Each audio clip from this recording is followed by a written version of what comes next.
Hi, welcome back to my channel. Today I want to talk to you about the next step in the business blueprint on how to start a business if you don't have any money, a rich auntie, credit, or anything else like that. The next thing that you're going to want to do is you're going to want to research exactly how much it costs to start this business. So I want you to think about a couple things. One, I want you to prepare for the fact that this business may not actually make any income when you first open. So you're going to have to think about how to float your business for at least 1 to 2 years. That's going to be all the bills that the business has, if you have inventory, and how you're going to keep staff paid. To first think about what your startup cost is.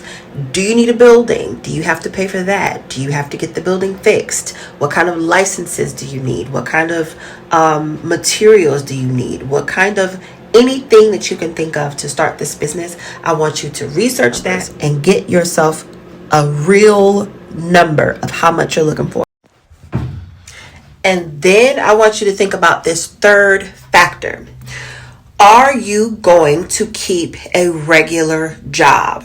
Like, are you going to maintain whatever you are doing in order to pay for your lifestyle before?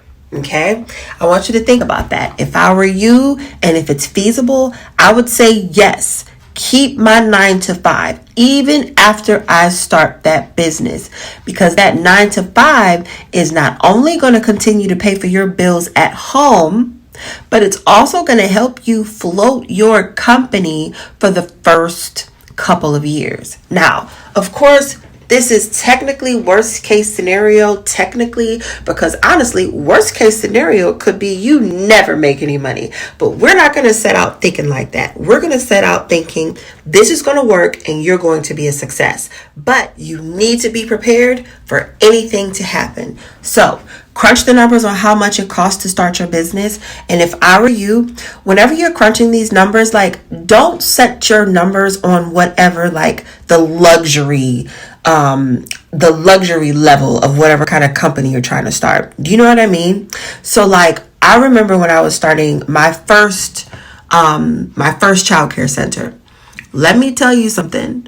I've already told you, I didn't have any money. So all these things that I'm teaching you are the things that I did in order to be able to pay for my business.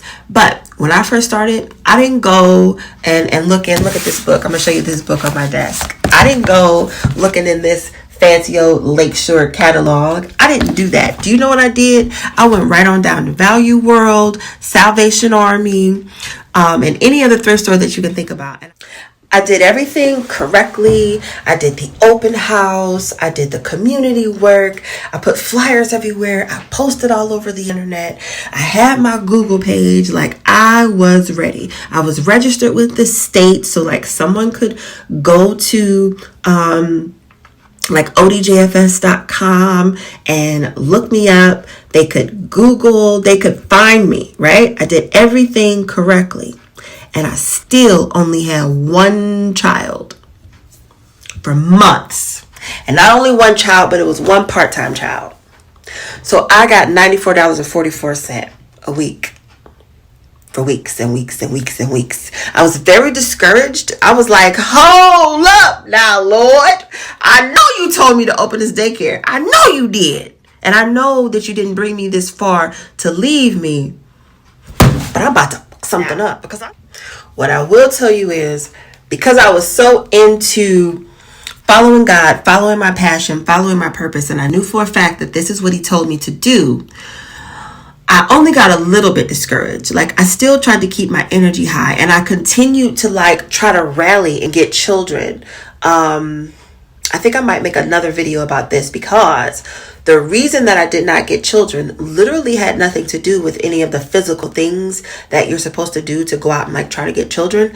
God was taking me on a completely different journey. And I'm going to do a little segue video about that because I think that's important too. But anyway, that's neither here nor there right now. Bottom line, I'm telling you guys, I didn't have any money. And if it was not for my husband, who had already started his company, floating me with the lease, I don't really know exactly what I would have done. Other thing that I did, because there were plenty of bills to pay on this building, like you literally have to pay for everything. I want you to keep that in mind. Think about how much you have to pay from the rooter to the tutor, okay? Because you think, oh, lights, gas. No, like I had to pay for the dumpster.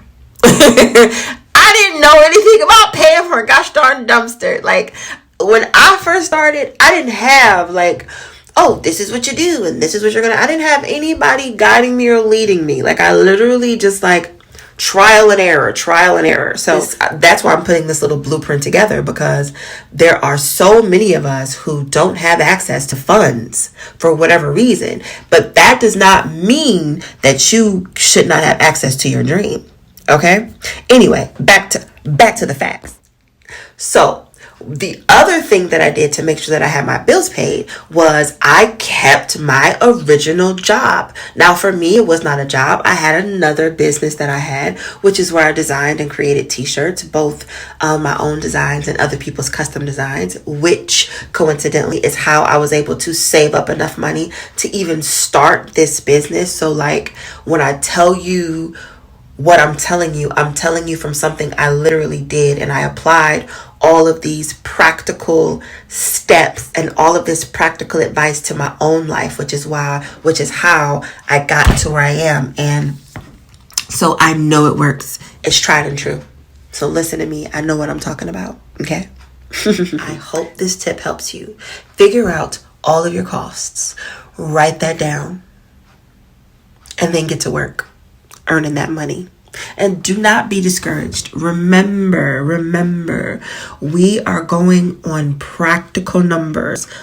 Let's just say it costs a total of $50,000 or $60,000 to start a business. Because remember, you're not going to go high end at first. You're going to go very normal, basic, regular, no matter what your business is. You can't just jump out the tree and be McDonald's, like you have to start somewhere. So remember that when you're making your plan, and write that number down and then figure out a feasible way to get to it. Do not forget, okay? It's going to take time.